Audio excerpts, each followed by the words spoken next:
Hey, this is the new setup, Keller. I hope it works out. Hey everybody, this is my test of my setup. Hey everybody, is the audio behind? Hopefully this is fixed. Caden's waking up, so hopefully this is at least somewhat fixed. One last time. We're gonna try to brighten up. Okay, this is the second time I'm recording this. This is a whole new setup, I think, because you can probably tell that I'm sort of developing or, trying to build. In light of wanting to have an excuse to use this setup, and also because I had so much fun yesterday, I figured I would choose another topic today to talk about. The moon landing. There were live broadcast cameras to film that. At the time, cameras were huge, especially color cameras. They were machines. They were like heavy equipment that you had to ride, and they were wheeled around very carefully around studios. So the idea of getting one of those into space at that time is pretty interesting, and it was.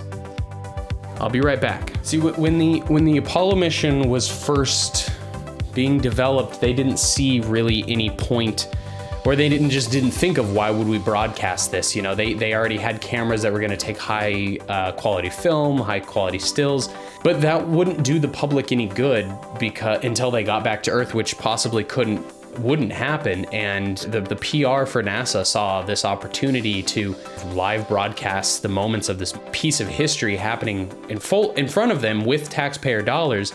They thought it would be a huge PR opportunity that they couldn't pass up. So they pushed to make this happen, and it did, but it was really, really difficult especially because it was somewhat of an afterthought. There were a lot of things that NASA had to think about. Cameras back then were huge, and this camera had to be less than 6 pounds, or just over 6 pounds. It could only take 7 watts of power, which is about the amount of a regular USB phone charger. And it had to be able to withstand drastic temperature changes, because in the vacuum of space on the moon, it's very cold in the shade, but very, very hot in the sun, and it had to be able to fluctuate those temperatures in a matter of seconds. Not to mention, all of this signal had to be communicated through Apollo's ground communication, so it could not interfere with that, or had to take as little bandwidth as possible for that. So they had to figure out ways of, tweaking the video signals, because this was before the days of kind of compression algorithms, or digital, obviously.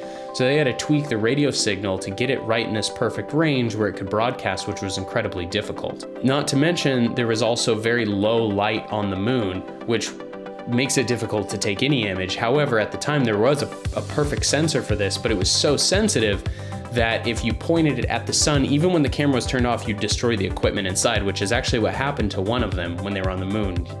Astronaut accidentally pointed at the sun, and it destroyed the audio or the video feed.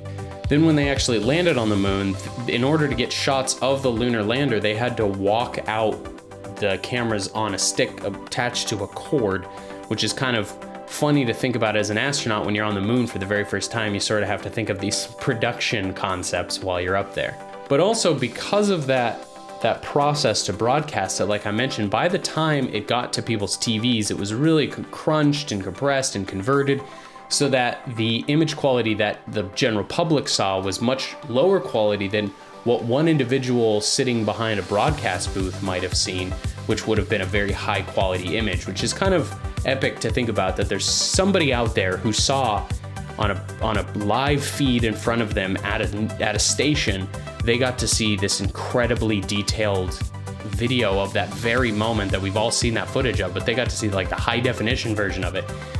But now it's gone forever. It's kind of a cool thing to think about as well. I think the images of the moon landing are kind of perfect because they're so low quality to today's standards, because I think if you saw that in high quality, especially at that time, it just wouldn't have had that very, Martian-y sort of ethereal look to it. It's very mysterious how it was just these shadows moving around the camera, which I think added sort of cinematically, if you will. This might be just a nostalgic way of looking at it, but I love that old footage and the way that just the aesthetic of it and the sound. It's interesting. It's cool. Now, space exploration has brought us so many technologies, and this is sort of a cool contribution that it made to cinematography, is these new advancements in technology. So that's it.